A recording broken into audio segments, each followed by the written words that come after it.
So, physical quotient. So, itong physical quotient daw pinsan ng emotional quotient. Ito yung body kinesthetic intelligence. So, ibig sabihin, it concerns about your skills. No? Kahit limited yung skills mo physically, but ang ano kasi nito is physical skills plus kung ano yung nagagawa mo physically plus yung nagagawa ba ng katawan mo is in tune with your mind and in tune with your emotions.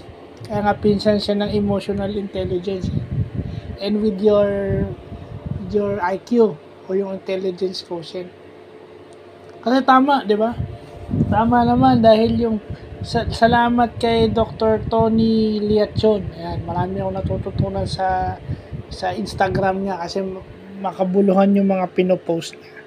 So yan, kay Sir Louie Ernie, kay Sir Viola, yan, siguro sila makakapagsabi ng physical quotient nila. Sir Rolly Rania, yan, yung mga nagtuturo ng PE. Si Bembem de la Cruz. Kaya nakakaalam ng mga yan, physical quotient. So, yun lang po.